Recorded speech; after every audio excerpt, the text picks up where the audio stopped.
Yang duluan yang di depan siapa Bapak?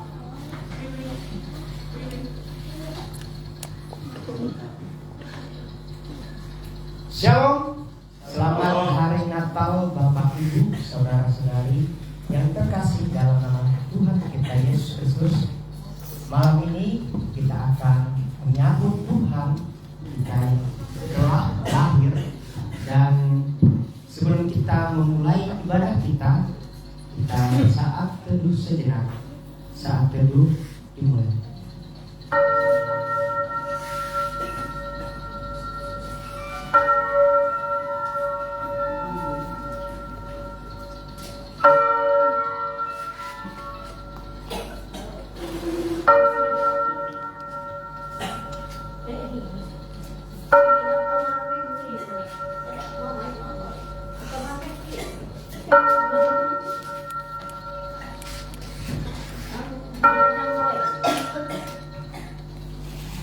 Kita akan memasuki barisan prosesi pada jemaat. Kami undang untuk berdiri. Kita akan menyanyikan Indonesia ditulis 'Amin.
Nyanyikanlah mazmur bagi Tuhan, hai orang-orang yang dikasihinya, dan persembahkanlah syukur kepada namanya yang kudus.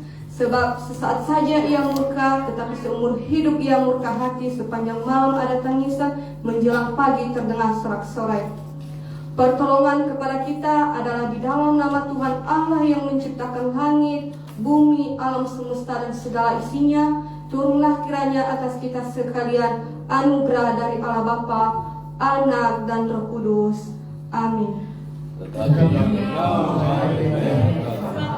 Yang terkecil di antara kaum dunia, dan kamu akan bangkit bagiku seorang yang menentang Israel, yang asalnya sejak dahulu, sejak zaman dahulu.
dan kekal,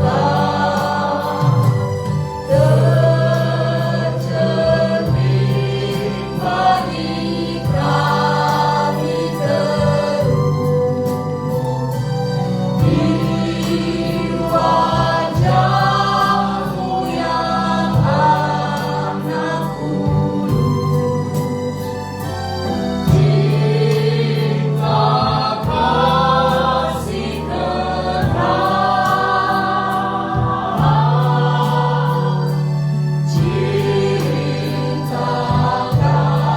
kasih kenal.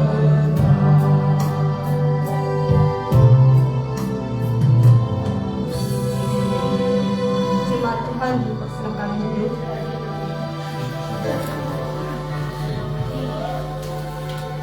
Dari tadi Natal, penyegar iman dan responsoria yang terambil dari Yohanes pasal 6 ayat 40 dan dilanjutkan Mazmur 96 ayat 1 sampai 13. Sebelum itu, mari kita memuji Tuhan dari nyanyian Metodis 237. Selamat datang.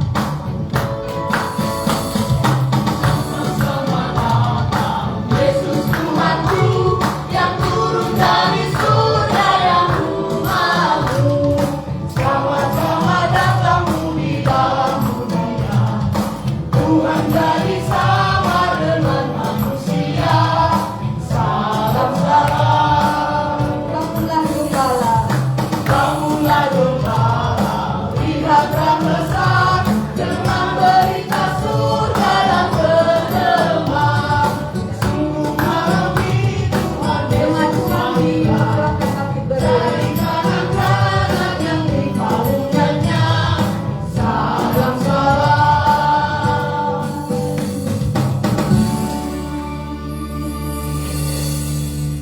Sebab inilah kehendak Bapakku, yaitu supaya setiap orang yang melihat anak dan yang percaya kepadanya beroleh hidup yang kekal, dan supaya aku membangkitkannya pada akhir zaman. Orang Majus datang, turun bintangnya, hendak mencari Tuhan dan menyembah. Mas dan kemenyan dan mudi persembahkannya, akan hormat Raja dan Juru Selamatnya. Salam salam.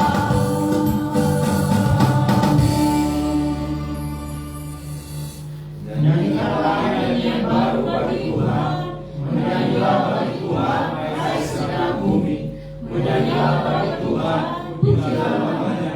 Kabarkanlah keselamatan yang daripadanya dari hari ke hari. Ceritakanlah kemuliaannya di antara bangsa-bangsa dan perbuatan-perbuatan yang ajaib di antara segala suku bangsa, sebab Tuhan Maha Besar dan terpuji sangat, Ia lebih dahsyat daripada segala Allah. Sebab segala Allah bangsa-bangsa adalah hampa, tetapi Tuhanlah yang menjadikan langit, kagungan dan semarak ada di dalamnya. Kekuatan dan kehormatan ada di tempat kudusnya. Sebab inilah kehendak Bapakku, yaitu supaya setiap orang yang melihat anak yang percaya kepadanya beroleh hidup yang kekal, dan supaya aku membangkitkannya pada akhir zaman. Kepada Tuhan, hai suku-suku bangsa, kepada Tuhan segala kemuliaan dan kekuatan. Berilah kepada Tuhan yang mulia namanya, bawalah persembahan dan masalah kepada tangannya. Sujudlah menyembah kepada Tuhan dengan ketulusan, gemetarlah di hadapannya, hai segenap bumi. Katakanlah di antara bangsa-bangsa, Tuhan itu Raja, sungguh tegak dunia tidak goyang. Ia akan mengadili bangsa-bangsa dalam udara. Dialah langit bersukacita dan bumi bersorak-sorak. Dialah gemuruh laut serta isinya. Biarlah berdirinya badan dan segala yang di atasnya, maka segala orang bersorak-sorak. Bersama di hadapan Tuhan, sebab Ia datang untuk menghakimi bumi. Ia akan menghakimi dunia dengan keadilan dan bangsa-bangsa dengan kesucian. Bagi Bapa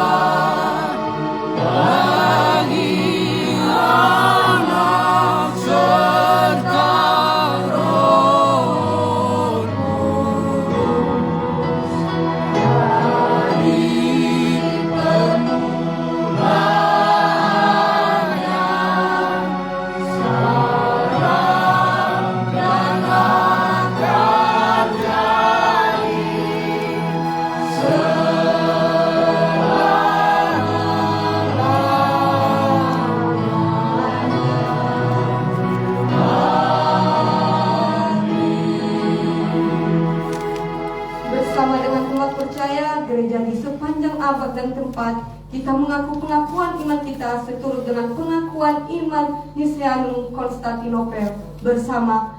Aku percaya kepada satu Allah, Bapa yang Maha Kuasa, Pencipta langit dan bumi, segala yang kelihatan dan tidak kelihatan, dan kepada satu Tuhan Yesus Kristus, Anak Allah yang tunggal, yang lahir dari Sang Bapa sebelum ada segala zaman, terang dari terang, Allah yang sejati dari Allah sejati, diperanakan bukan dibuat, seketika dengan Sang Bapa, yang dengan peran-perannya segala sesuatu dibuat yang telah turun dari surga untuk kita manusia dan untuk keselamatan kita, dan menjadi bagi Roh Kudus dari antara Maria, yang menjadi manusia yang dilahirkan dari kita, di bawah pemerintahan Pontius Pilatus, menderita dan dikuburkan, yang bangkit pada hari ketiga sesuai dengan isi kitab-kitab, dan naik ke surga, dan duduk di sebelah kanan Allah Bapa, dan akan datang kembali dengan kemuliaan untuk menghakimi orang yang hidup dan yang kerajaannya takkan berakhir. Aku percaya kepada Roh Kudus, yang dari Tuhan yang mengirimkan, yang keluar dari Sang Bapa dan Sang Anak, yang bersama-sama dengan Sang Bapa dan Sang Anak, disembah dan dimuliakan, yang telah berfirman dengan perantara para nabi. Aku percaya satu gereja yang kudus dan rasuli. Aku mengaku satu baptisan untuk pengampunan dosa. Aku menantikan kebangkitan orang mati dan kehidupan di zaman yang akan datang. Amin. Firman Tuhan, dipersilakan kembali. Di balasannya kita menyaksikan persembahan pujian dari saudara kita Hardi.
sungguh luar biasa kepastian saudara kita. Biarlah terus saudara kita semakin bertumbuh di dalam Tuhan. Episode kita pada malam hari ini terambil dari Titus pasal 2 ayat 11 sampai 14. Beginilah firman Tuhan. Karena kasih karunia Allah yang menyelamatkan semua manusia sudah nyata, yang mendidik kita supaya kita meninggalkan kefasikan dan keinginan-keinginan duniawi, dan supaya kita hidup bijaksana, adil, dan beribadah di dalam dunia sekarang ini dengan menantikan penggenapan pengharapan kita yang penuh bahagia dan penyataan kemuliaan Allah yang maha besar dan juru selamat kita Yesus Kristus yang telah menyerahkan dirinya bagi kita untuk membebaskan kita dari segala kejahatan dan untuk menguduskan bagi dirinya suatu umat kepunyaannya sendiri yang rajin berbuat baik. Ia mendidik kita supaya kita meninggalkan kefasikan dan duniawi dan supaya kita hidup bijaksana, adil dan beribadah dalam sekarang ini dengan menantikan pengharapan kita yang penuh bahagia dan penyataan kemuliaan Allah yang maha besar dan juru selamat kita Yesus Kristus yang telah menyerahkan dirinya bagi kita untuk membebaskan kita dari segala kejahatan dan untuk menguduskan bagi dirinya suatu umat kepunyaannya sendiri yang rajin berbuat baik. berbahagia setiap orang yang mendengarkan firman Tuhan serta melakukannya dalam kehidupan sehari-hari. Amin. Sebelum kita masuk pada renungan firman Tuhan, mari kita mengangkat satu lagu pujian dari nyanyian metodis nomor 2043, Bisa Sorga Bernama.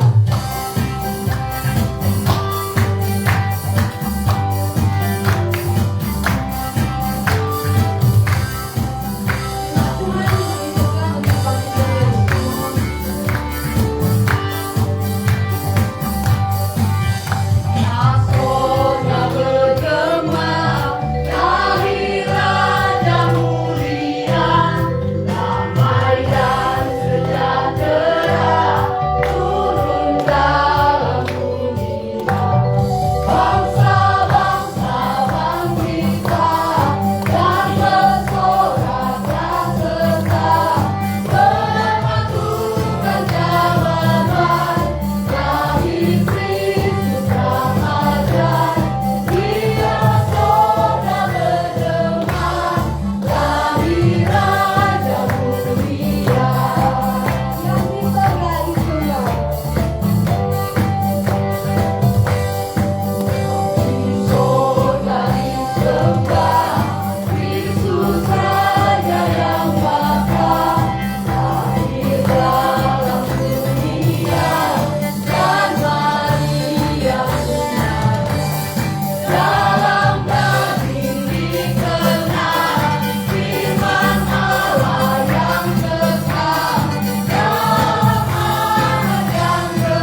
Bapa di surga, Bapa yang kami kenal di dalam nama Tuhan Yesus, pada malam hari ini kami kembali bersyukur kepadamu Bapa, karena anugerah-Mu masih terus Engkau nyatakan di dalam kehidupan kami, sehingga kami anak-anak-Mu, tua, muda, dan remaja sekolah minggu boleh berkumpul bersama-sama di dalam merayakan malam Natal ini ya Tuhan. Kiranya Bapa Engkau tolong kami agar supaya sukacita kami terus nyata, terus ada di dalam kehidupan kami ya Tuhan. Kami berdoa biarlah pada waktu kami membaca dan merenungkan firman-Mu, Roh Tuhan ada bersama-sama dengan kami. Kami berdoa dan memohon di dalam nama Tuhan Yesus. Amin. Bapak Ibu dipersilakan duduk kembali.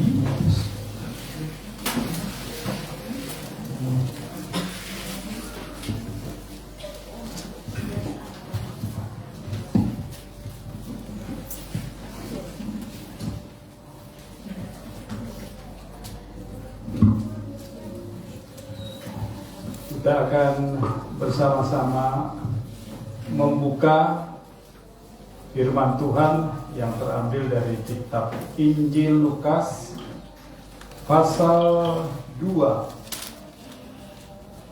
Kita akan membaca ayat 1 sampai dengan ayatnya yang ke-20 dengan tema yang diambil dari ayatnya yang ke-11. Hari ini telah lahir bagimu juru selamat, yaitu Mesias. Demikian bunyi firman Tuhan. Pada waktu itu Kaisar Agustus mengeluarkan suatu perintah untuk menyuruh mendaftarkan semua orang di seluruh dunia. Inilah pendaftaran yang pertama kali diadakan sewaktu Quirinius menjadi gubernur di Syria. Lalu semua orang pergi mendaftarkan diri masing-masing ke kotanya sendiri. Yusuf pun pergi dari kota Nazaret di Galilea ke Yudea, ke kota Daud yang bernama Bethlehem, karena ia berasal dari keluarga dan keturunan Daud, untuk mendaftarkan diri bersama Maria tunangannya yang sedang mengandung. Ketika mereka di situ, tibalah waktunya bagi Maria untuk bersalin, dan ia melahirkan seorang anak laki-laki, anaknya yang sulung. Ia membedungnya lalu membaringkannya di dalam palungan, karena tidak ada tempat bagi mereka di penginapan. Di daerah itu ada gembala-gembala yang tinggal di padang menjaga kawanan ternak mereka pada waktu malam. Lalu berdirilah seorang malaikat Tuhan di dekat mereka, dan kemuliaan Tuhan bersinar meliputi mereka, dan mereka sangat ketakutan. Kata malaikat itu kepada mereka, "Jangan takut, sebab sesungguhnya aku memberikan kepadamu kesukaan besar untuk segala bangsa. Hari ini telah lahir bagimu juru selamat, yaitu Mesias, Tuhan, di kota Daud. Inilah tandanya bagimu. Kamu akan menjumpai seorang bayi yang dibedung dan terbaring di dalam palungan." Tiba-tiba tampaklah bersama-sama dengan malaikat itu sejumlah besar bala tentara surga yang memuji Allah, katanya, "Kemuliaan bagi Allah di tempat yang maha tinggi, dan damai sejahtera di bumi di antara manusia yang berkenan kepadanya."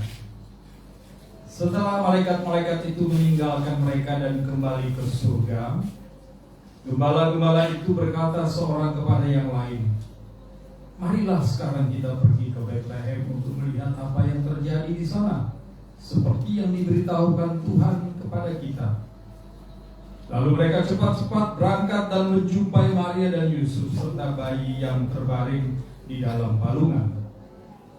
Ketika mereka melihatnya, Mereka memberitahukan apa yang telah dikatakan kepada mereka tentang anak itu. Semua orang yang mendengarnya heran tentang apa yang dikatakan gembala-gembala itu kepada mereka. Namun Maria menyimpan semua hal itu di dalam hatinya dan merenungkannya. Kemudian kembalilah gembala-gembala itu sambil memuji dan memuliakan Allah, karena segala sesuatu yang telah mereka dengar dan mereka lihat, semuanya sesuai dengan apa yang telah dikatakan kepada mereka. Bapak, Ibu, dan saudara yang dikasihi oleh Tuhan Yesus Kristus, pernyataan ayat yang ke-11 yang tadi saya sudah bacakan itu adalah satu pernyataan yang ditujukan bagi para gembala. Dan para gembala ini tentunya adalah orang Yahudi. Dan orang Yahudi tentunya sangat-sangat paham apa itu kata Mesias. Saudara yang dikasih dalam Tuhan Yesus, dalam bahasa Ibrani itu Mesias ditulis dengan kata Masiah. Ya, Masiah ini memiliki beberapa makna yang sangat penting dalam kehidupan orang-orang Yahudi. Dan ini merupakan sesuatu yang sangat diharapkan.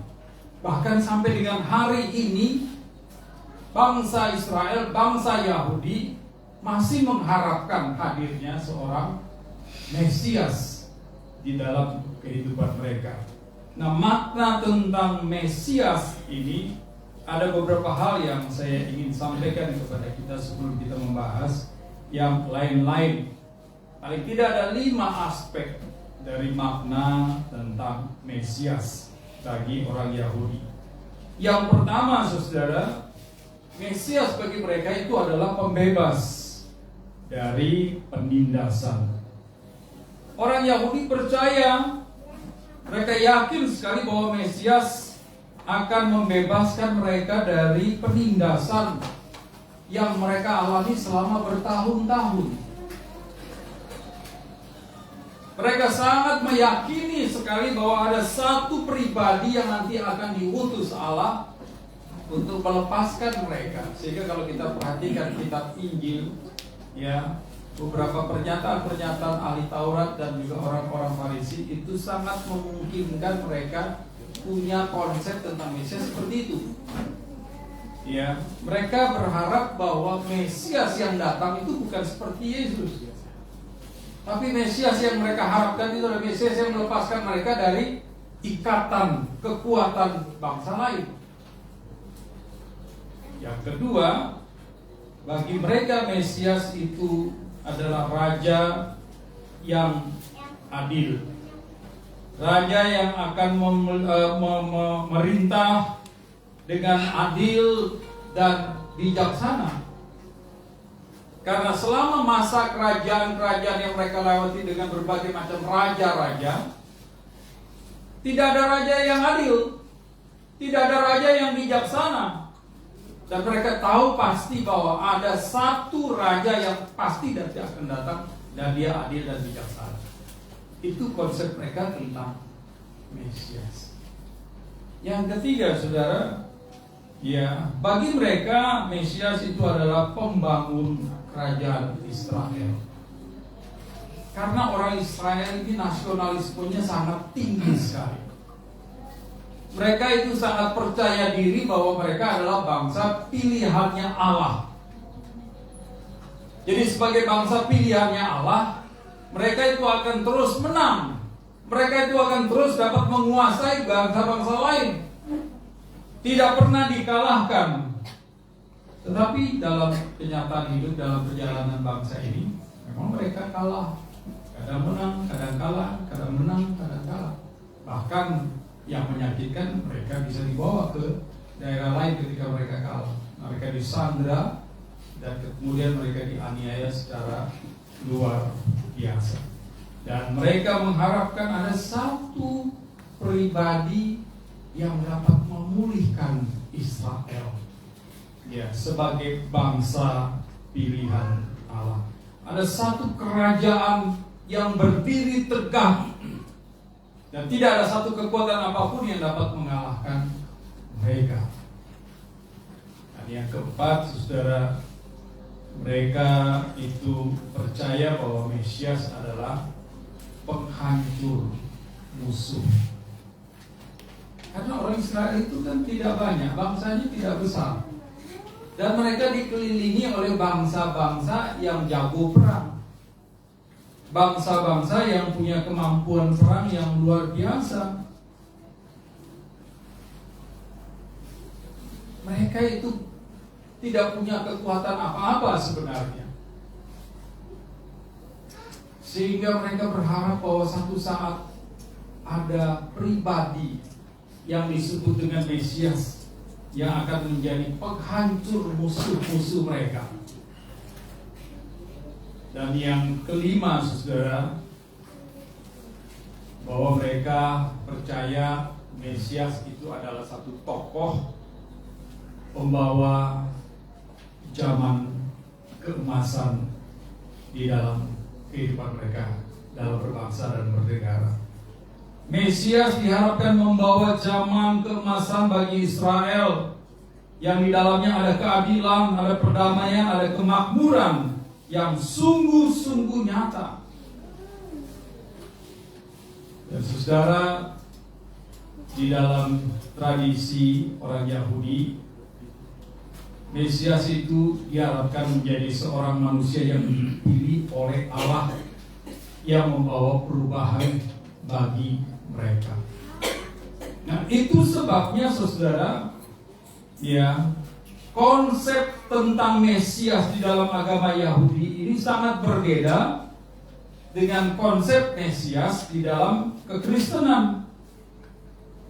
Konsep Mesias dalam agama Yahudi, mereka mengharapkan, memimpikan Allah itu nanti akan kirim seorang atau setokoh-tokoh yang akan menjadi raja atas mereka, adil, penghancur musuh, yang membawa mereka kepada masa-masa keemasan dan lain-lain sebagainya. Mereka berharap betul supaya ada seorang tokoh yang nantinya sama dengan Raja Daud. Nah, itu sebabnya saudara, orang Israel ini orientasinya itu betul-betul fanatik terhadap Raja Daud. Makanya sampai hari ini kefanatikan mereka terhadap Daud sebagai raja itu ditorehkan sampai hari ini di benderanya Israel, di mana bendera Israel itu adalah bendera yang berbentuk bintang Daud, Star of David. Ya, sampai hari ini saking gilanya dengan Daud, saking loyalnya dengan Daud, mereka berharap bahwa ada satu tokoh seperti Daud yang akan memerintah mereka secara luar biasa. Tapi itu manusia. Sementara di dalam kekristenan, kita perhatikan baik-baik bahwa yang disebut dengan Mesias itu adalah Yesus sendiri. Dia bukan manusia biasa, tetapi dia adalah pribadi dari Allah itu sendiri. Yesus Kristus yang menjadi manusia. Dialah Allah dan namanya Allah yang bisa memerintah dengan standar seperti yang diharapkan dalam konsep Yahudi. Daud pun, walaupun itu adalah tokoh yang luar biasa di dalam bangsa Yahudi, tapi Daud punya banyak kelemahan. Ya, Daud punya banyak kekurangan-kekurangan. Dia seorang pribadi yang memang hebat. Dia mengalahkan musuh berlaksa-laksa.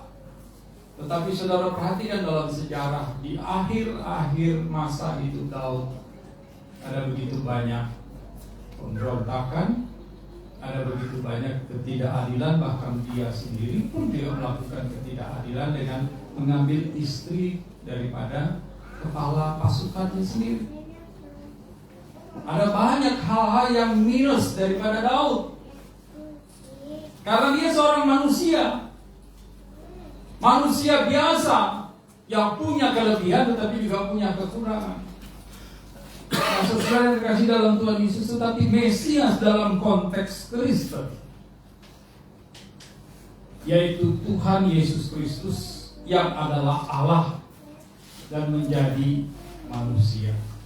Dan semua konsep-konsep tentang harapan orang Yahudi terhadap Mesias itu ada di dalam diri Tuhan Yesus Kristus.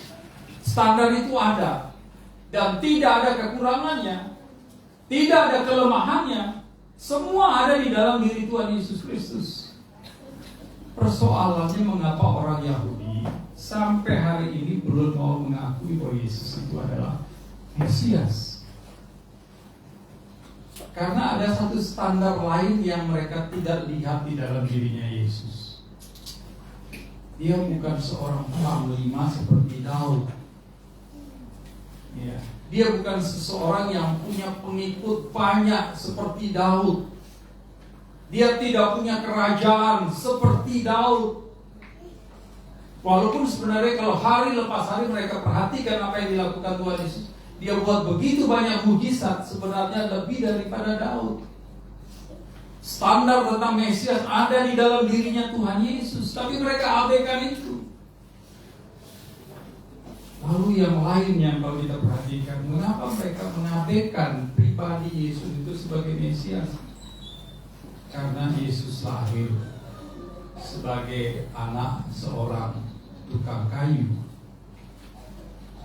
Satu pekerjaan yang tidak populer di dalam kehidupan orang-orang Yahudi. Ya. Orang Yahudi itu yang populer kerjaannya itu kalau punya ternak banyak, ya, punya hewan banyak, punya domba banyak, wah itu populer. Itu standar masyarakatnya itu di atas, di level tinggi itu. Tukang kayu, nelayan, oh nggak ada apa-apanya. Ya, sehingga orang Farisi, ya, orang Saduki, ahli-ahli Taurat yang standar sosialnya itu di atas, tukang kayu di atas daripada nelayan, mereka merasa ini bukan standar hidup yang wah begitu. Sehingga tidak heran kalau mereka selalu mengabaikan keilahian Tuhan, kemesiasan Tuhan yang sebenarnya sudah sangat nyata sekali dilakukan oleh Tuhan dan ada di dalam dirinya Tuhan Yesus.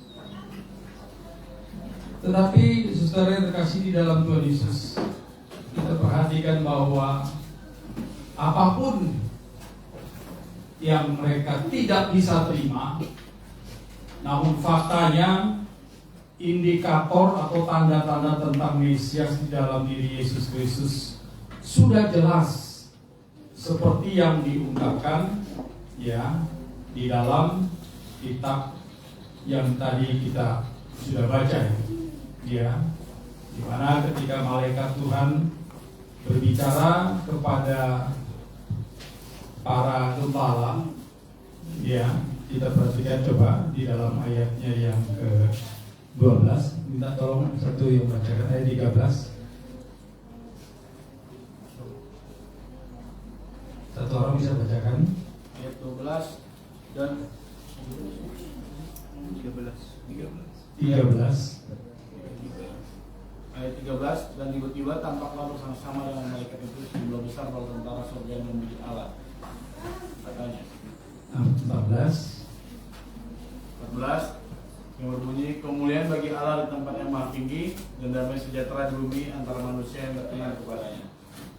Iya, kemuliaan bagi Allah di tempat yang maha tinggi dan damai sejahtera di bumi di antara manusia yang berkenan kepadanya.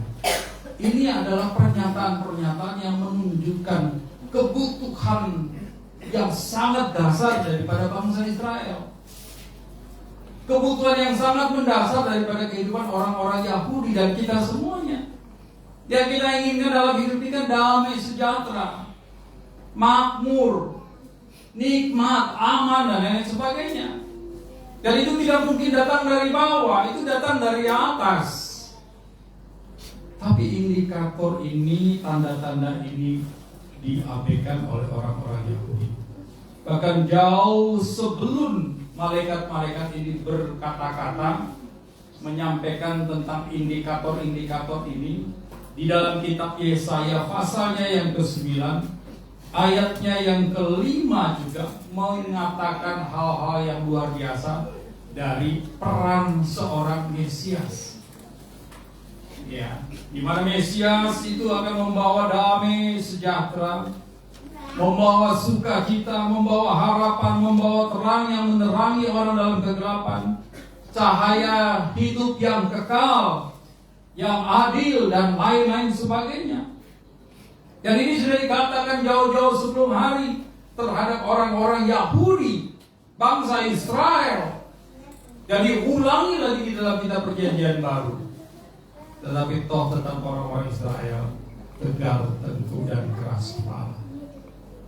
Namun saudara yang dikasihi di dalam Tuhan Yesus Kristus, walaupun para petinggi-petinggi agama ini mengabaikan, Tuhan tidak kehilangan akal, Tuhan tidak kehilangan cara. Dia kemudian menyapa para gembala dan menyampaikan indikasi-indikasi bahwa saat itu Mesias sudah hadir di kota Bethlehem. Dan para gembala inilah yang menyaksikan dan mengalami langsung berita yang penuh dengan sukacita ini. Dan bahkan mereka mengalami perubahan hidup yang luar biasa ketika mereka mengaminkannya. Saudara, pertanyaannya, kenapa kok kepada gembala? Kalau dulu pada waktu Yesaya itu kepada semua bangsa Israel, khususnya kepada tokoh-tokoh agama orang-orang Israel. Tapi di dalam kitab Perjanjian Baru ini, pernyataan tentang indikasi Mesias itu disampaikan kepada para gembala. Mengapa? Pertama, saudara, karena gembala adalah kelompok masyarakat paling bawah dalam kehidupan orang Israel. Kenapa paling bawah? Karena mereka yang menjadi gembala ini rata-rata adalah orang-orang sewaan. Kalau mereka orang-orang sewaan, itu artinya mereka orang-orang yang tidak punya kualifikasi untuk mendapatkan pekerjaan yang lebih baik. Kenapa? Karena pendidikannya pasti rendah. Ya, kan jarang ada sarjana teknik lulusan UNAM, ya, jadi tukang ojek, jarang gitu ya. Kalaupun jadi tukang ojek pasti dipertanyakan gitu ya. Kenapa begitu? Saya ingat rekan kami, rekannya Pak James juga, dia yang pernah ibadah sama kita, Pak Joni, ya, sekarang jadi tukang Grab, ya. Dan saya kalau ke Jakarta pasti menggunakan jasa dia sebagai tukang Grab. Ya, saya ingat waktu dia datang, dia cerita, Pak Jim juga mungkin pernah cerita, dia orang sukses, ditipu sama orang Korea 11 miliar. Duitnya banyak betul bagi saya, 11 miliar. Itu uang semua, bukan daun. Ya, itu duit semua 11 miliar. Sampai-sampai dia bilang begini, jangan percaya semua orang Korea kalau dia bukan hamba Tuhan. Kalau dia hamba Tuhan boleh dipercaya, kalau tidak hamba Tuhan jangan percaya. Ya, karena banyak ibunya mereka masuk di Indonesia ini jadi pengusaha. Termasuk adik kandung saya paling bungsu juga begitu. Ya, bisnis batu mangan. Ya, lalu tiap hari dia selalu kirim uang ratusan juta ke adik saya untuk menampung batu mangan. 1 kilo itu 5.000 saya ingat sekali. Dan adik saya bikin gudang di belakang rumah saya itu besar sekali untuk menampung batu mangan. Ya, lalu adik saya bilang ini nanti bagi 2 katanya orang Korea. Kemudian setelah waktunya dia urus ke Polda dan sebagainya, muat lewat kontainer kirim ke Surabaya. Surat lengkap. Tapi begitu sampai Surabaya nggak ada kabar dan dia coba telepon dan orang Korea yang bilang kontainernya ditangkap sama polisi. Ya, terus saya bilang sama adik saya, emangnya polisi Jawa Timur sama polisi NTT beda? Polda NTT sama Polda Jawa Timur beda? Kok surat dari Polda NTT kok dianggap tidak valid? Yang nggak valid itu pasti Koreanya ini. Dan sejak itu orang Korea bilang. Dan adik saya tidak dapat 1 sen pun. Cuman sisanya batu mangan yang di rumah itu dia nikmati, debunya itu. Wah, saya ingat sekali kembali ke Pak Joni. Dia punya uang 11 M. Nggak tahu itu berapa tahun yang lalu Pak ya. Kalau sekarang mungkin agak kurang ya 11 M. Tapi waktu itu berapa 10 tahun yang lalu itu banyak sekali. Ya, itu uang yang luar biasa. Dia dihargai orang, dia dihormati orang. Nah, saudara yang terkasih di dalam Tuhan Yesus Kristus, saya percaya para gembala ini di dalam masyarakat mereka pasti dianggap rendah. Mereka pasti disisihkan. Karena apa? Mereka orang upahan, pendidikannya rendah, dan tidak punya kesempatan untuk mendapatkan pekerjaan-pekerjaan lain selain gembala.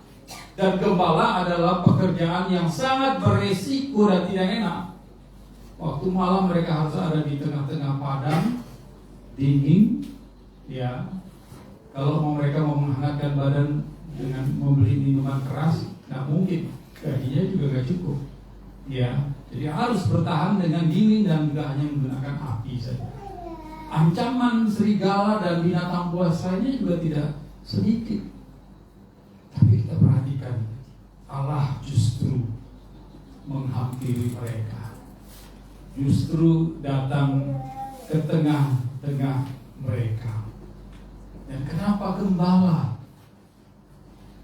Karena gembala adalah orang yang diperkenankan oleh Tuhan. Ya, gembala adalah orang yang diperkenankan oleh Allah. Bukan karena tentang pekerjaan mereka, bukan karena tentang status mereka. Tuhan bisa berkenan kepada saya, kepada saudara, kepada siapa saja Tuhan bisa berkenan. Tapi Tuhan tahu isi hati kita masing-masing. Tuhan mengerti pikiran kita masing-masing. Tuhan juga mengerti isi hati daripada gembala-gembala ini. Dan ini bicara soal hati, bicara soal penerimaan. Orang kaya sangat sulit sekali untuk menerima kenyataan bahwa Tuhan itu adalah Tuhan. Yesus itu adalah Yesus. Yesus itu adalah Mesias. Sulit sekali. Saudara perhatikan ketika peristiwa Natal, orang Majus datang kemana dulu? Kepada Herodes. Lalu apa yang disampaikan kepada Herodes? Di manakah raja orang Israel itu? Iya. Kalau saya tanya sama Yoel ini raja Toraja. Ya. Yoel, di mana raja Toraja itu lahir? Saya yakin Yoel akan merasa, raja ini saya nih. Ya. Kalau tanya raja yang lain, aku ini rajanya. Kenapa kau tanya raja yang lain? Woi, tersinggung dia. Kira-kira Herodes terima nggak ketika para Majus mencari raja orang Yahudi? Nggak terima dia. Makanya dalam catatan Alkitab kita dikatakan dia sengaja bilang sama para Majus, kalau ketemu cari dia, kalau ketemu beritahu aku supaya aku juga datang menyembah dia. Tapi ternyata itu sebuah kebohongan dan Tuhan tahu hatinya. Karena dia nggak ada penerimaan. Hatinya tidak hati yang menyembah. Hatinya bukan hati yang mau merendahkan diri bahwa ada satu raja di situ yang sedang dan baru saja dilahirkan. Dia marah besar, bahkan sampai membunuh anak-anak usia di bawah 2 tahun. Orang pintar, orang punya kekayaan, orang punya kedudukan, sangat sulit sekali untuk menerima fakta tentang kehadiran daripada Mesias di dalam hidup mereka. Hatinya sudah sangat tinggi sekali. Hatinya sudah sangat beku, sudah sangat sombong sekali. Itu sebabnya kenapa Allah datang justru mengunjungi para gembala, karena gembala punya hati yang siap untuk menerima apa saja dan juga memiliki penerimaan yang luar biasa. Dan kita perhatikan Bapak Ibu dan Saudara, respon gembala ketika mereka mendengarkan berita yang disampaikan oleh para gembala itu. Mereka katakan, mari kita pergi ke Bethlehem.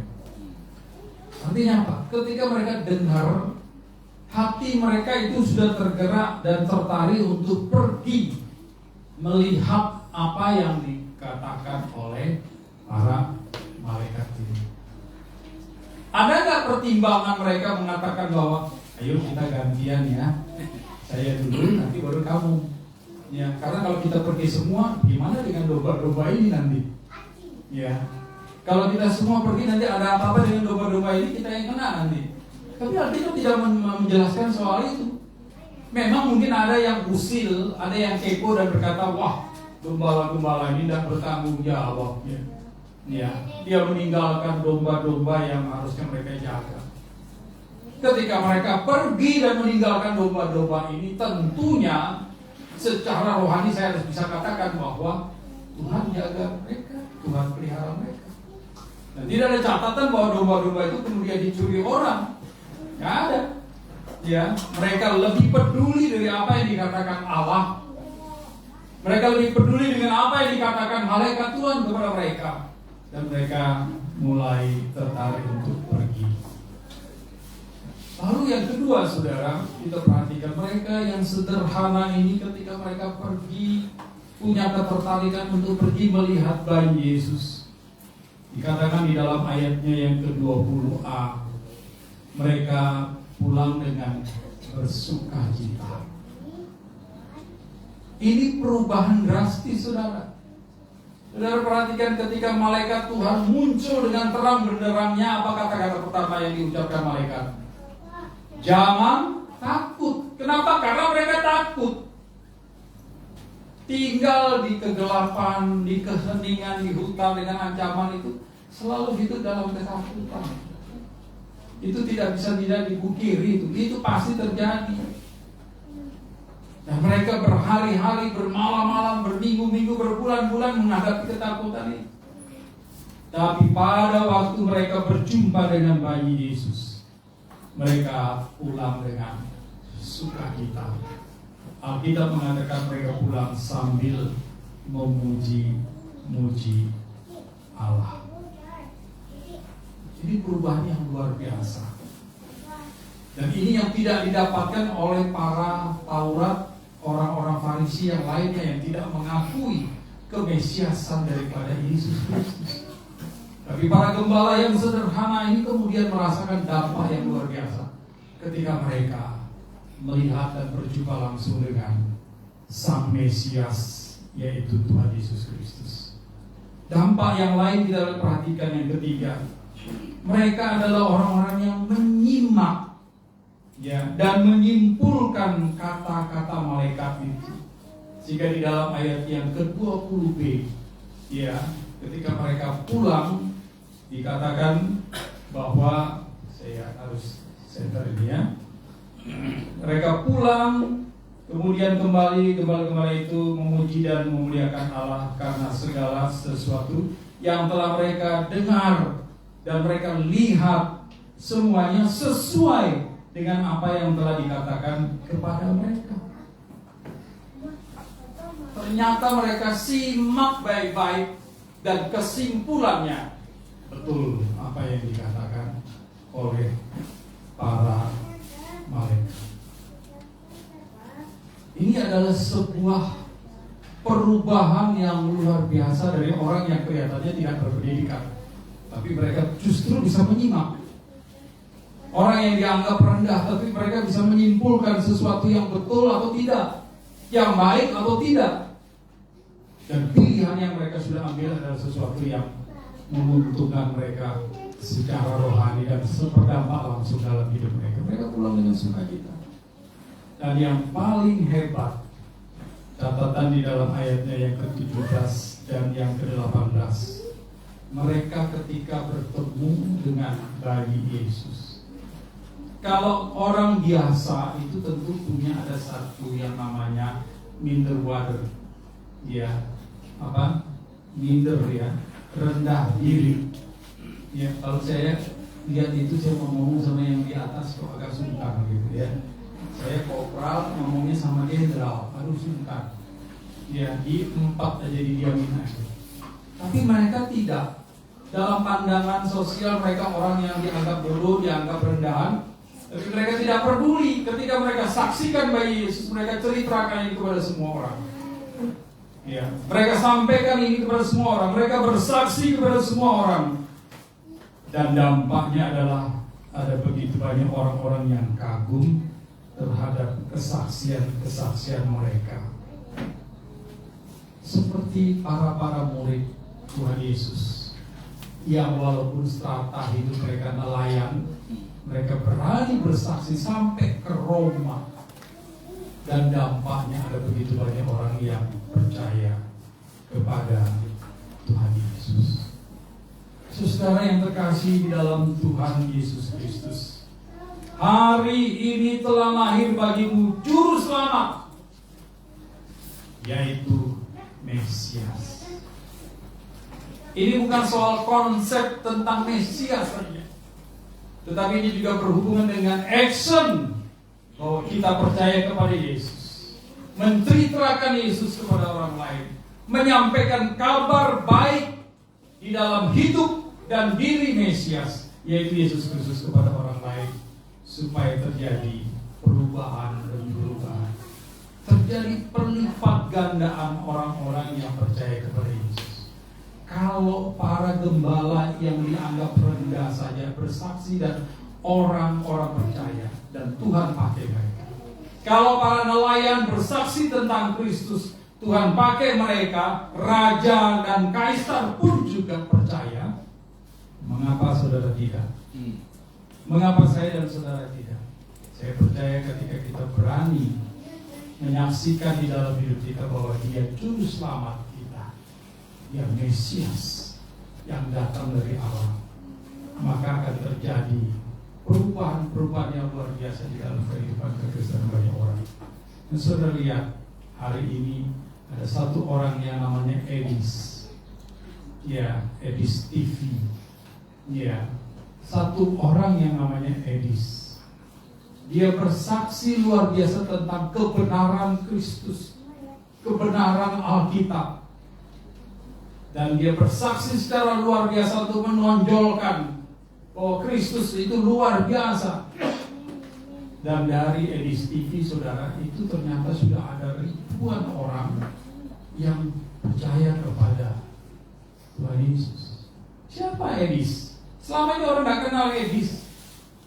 Ya, tidak ada yang kenal dia. Tiba-tiba dia muncul. Saya percaya juga saudara, kalau saudara mau dipakai Tuhan dan berani untuk bersaksi, Tuhan juga pasti pakai saudara. Di lingkungan saudara, di keluarga saudara, di tempat kerja saudara, di tempat studi saudara. Saudara, kalau mau bersaksi, saya percaya Tuhan pakai kita semuanya. Sehingga kelahiran Tuhan Yesus sebagai juru selamat itu bukan hanya sekedar simbol di masa lalu, tetapi fakta nyata di masa ini.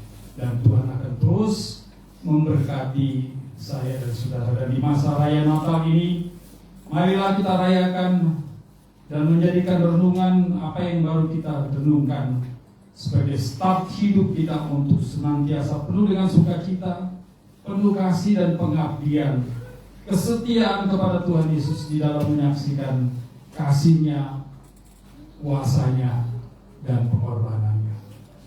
Tuhan Yesus berkati kita dan selamat hari Natal. Mari kita berdoa.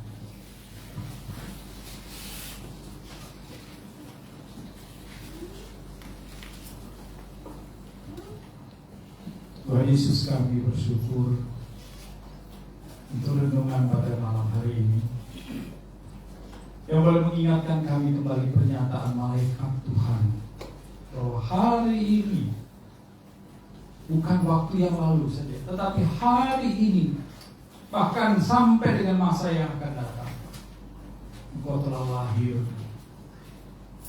datang sebagai juru selamat, yaitu Mesias, penolong, penguasa yang diurapi. Kami percaya Tuhan, di segala zaman Engkau tetap Mesias. Di segala zaman dan waktu Engkau juru selamat. Dan biarlah Tuhan kami terus juga dapat menjadikan Engkau sebagai pedoman hidup kami dan menceritakan kekuasaan-Mu, karya-Mu, pengorbananmu, kasih-Mu juga kepada orang lain, supaya ada orang lain juga yang mengalami perubahan. Kalau Engkau sudah mengubah seorang gembala menjadi saksi, Engkau juga mengubah seorang nelayan menjadi saksi, Engkau juga akan mengubah kami, orang-orang yang sedang studi, orang-orang yang sudah belajar dengan strata yang cukup tinggi. Engkau pakai kami ya Tuhan supaya menjadi alat-Mu di dalam dunia ini. Terima kasih Bapa, kami berdoa dan bersyukur di dalam nama Tuhan Yesus Kristus. Amin.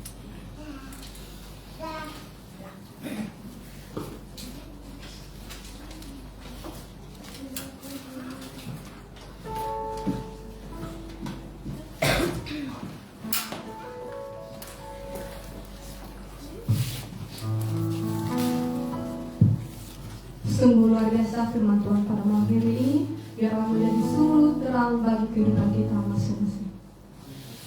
Sebab Dialah Allah kita dan kita umat gembalanya dan kawanan domba tuntunan tangannya. Pada hari ini sekiranya kamu mendengar suaranya, janganlah keraskan hatimu seperti di Meribah, seperti pada hari di masa di padang gurun. Tibalah saatnya kita mengumpulkan yang terbaik untuk Tuhan.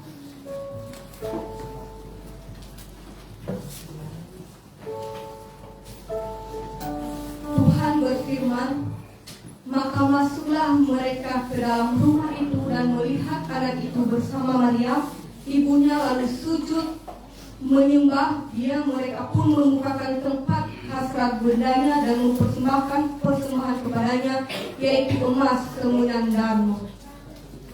Kita memuji Tuhan dengan nyanyian metodis nomor 238, Muliakanlah.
kami bersyukur untuk kesempatan kami boleh menikmati tahun di dalam keadaan yang sejahtera melalui damai Natal, di mana hari ini telah lahir bagi kami ya Tuhan seorang juru selamat, yaitu Yesus Kristus di kota Daud, di mana ya Tuhan firman-Mu yang telah menolong kami untuk kami semua jemaat-Mu ya Tuhan, mempersembahkan yang terbaik juga di dalam kehidupan kami lewat persembahan pada malam hari Natal ini. Tuhan, kami bersyukur karena tangan-tangan yang diulurkan adalah tangan yang diberkati. Namun bagi kami yang belum dapat memberi persembahan, biarlah ya Tuhan, Engkau juga memberi kami kesempatan di lain waktu ya Tuhan, dengan berkat-berkat yang dilimpah-limpahkan bagi setiap jemaat-Mu ya Tuhan. Terima kasih Bapa. Pada malam hari ini Tuhan, kami juga bersyukur karena melewati Natal ini bangsa dan negara kami dalam keadaan damai ya Tuhan. Semua ibadah Natal berlangsung dengan baik di mana-mana tempat ya Tuhan, baik di kota maupun di desa. Tuhan, kami bersyukur karena keamanan damai sejahtera Tuhan bersama dengan bangsa kami Indonesia, dengan pemerintahan yang dipimpin oleh Wakil Tuhan melalui pemerintahan Indonesia, yaitu Bapak Prabowo sebagai Presiden Republik Indonesia. Tuhan memberkati kesehatan, Tuhan memberi hikmat, Tuhan memberikan kebijakan, sehingga Tuhan yang dilakukan oleh hamba-Mu ya Tuhan untuk dapat mensejahterakan rakyat semuanya. Demikian juga ya Bapa untuk para menteri, juga untuk setiap aparat-aparat negara. Mereka menjalankan tugas-tugas mereka dengan setia di hadapan Tuhan, dengan hati yang takut kepada Tuhan. Dengan begitu banyak ya Bapa akan kelimpahan bangsa kami ini ya Tuhan, dengan berbagai-bagai di mana ya Tuhan Engkau memberkati ladang-ladang dengan kesuburan, dengan kemakmuran. Semua ini ya Tuhan adalah berkat daripada Tuhan untuk bangsa Indonesia. Kami percaya dengan pulau-pulau yang begitu banyak bagi bangsa ini ya Tuhan dikelola dengan baik ya Bapa, sehingga kami semua rakyat Indonesia juga mendapatkan kesempatan ya Tuhan menikmati berkat daripada Tuhan. Demikian juga ya Tuhan untuk gereja-gereja Tuhan. Tuhan memberkati pelayanan gereja-gereja Tuhan dalam bermisi, dalam mengemban amanat agung. Demikian juga dengan GMI wilayah 2 menjadi gereja yang memuridkan dengan misi pertobatan, persekutuan, pemulihan dan berlipat gandaan, dengan moto menemui doa orang baru setiap hari. Tuhan, kiranya kami dapat membangun rumah Tuhan di mana Tuhan percayakan kami pada saat ini. Terima kasih Bapa di surga. Kami juga berdoa untuk saudara-saudara kami yang saat ini kami teringat mereka yang mengalami bencana di daerah Tapanuli maupun di daerah Aceh dan sekitarnya Tuhan. Dan saat ini begitu banyak orang yang hilang maupun yang belum ditemukan, serta mereka yang menjadi korban, nyawa-nyawa yang saat ini ya Tuhan karena korban longsor, banjir dan sebagainya, dan keluarga-keluarga yang berduka. Kiranya Tuhan Engkau akan menguatkan dan memberikan damai sejahtera-Mu juga buat keluarga yang kehilangan anggota keluarga mereka. Tuhan memberkati khususnya Tuhan bantuan tempat sasaran, dan mereka dapat kembali membangun daerah-daerah mereka ya Tuhan dengan segera, sehingga ya Tuhan semua ini dapat diatasi dengan baik, bencana-bencana ini ya Tuhan. Demikian juga di daerah Kalsel, di mana air begitu tinggi oleh karena curah hujan yang tinggi, curah hujan yang sering, sehingga banjir. Ya Tuhan, dimanapun tempat, kiranya Tuhan akan menolong kami semua mengatasi banjir ini. Ya Tuhan, dengan tetap memberi kami hati yang penuh sukacita dalam mengalami dan melewati akan daerah-daerah, akan mengalami akan kesulitan-kesulitan karena banjir ini. Tuhan tetap memberi kesehatan dan kekuatan buat saudara-saudara kami. Terima kasih Bapa. Kami serahkan doa syafaat kami pada malam hari ini, dan kami mengucap syukur karena Tuhan Yesus mengajarkan kami berdoa dengan doa Bapa kami. Bapa kami yang di surga, dikuduskanlah namamu, datanglah kerajaanmu, jadilah kehendak-Mu di bumi seperti di surga. Berikanlah kami hari ini kami yang sesungguhnya, dan ampunilah kami kesalahan kami, seperti kami mengampuni orang yang bersalah kepada kami, dan jangan membawa kami ke dalam pencobaan, tapi lepaskanlah kami dari yang jahat. Karena Engkau mempunyai kerajaan, kuasa dan kemuliaan sampai selama-lamanya. Kepada Allah dipuji, serta kepada Al-Masih, Roh Kudus muliakan, berkuasa dan berkasihan.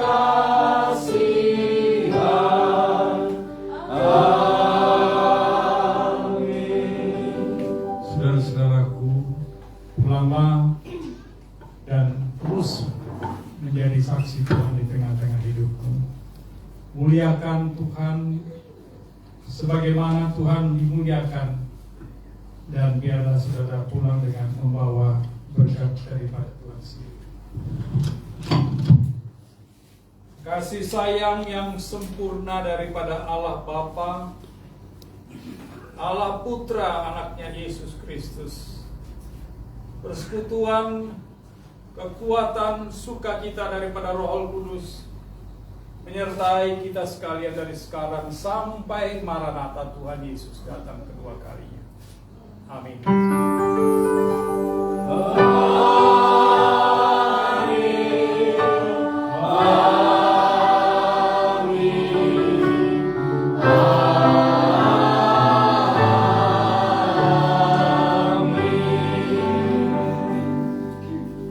Selamat malam, Tuhan berkati kita semuanya. Silakan duduk mengambil satu. Sekali lagi selamat hari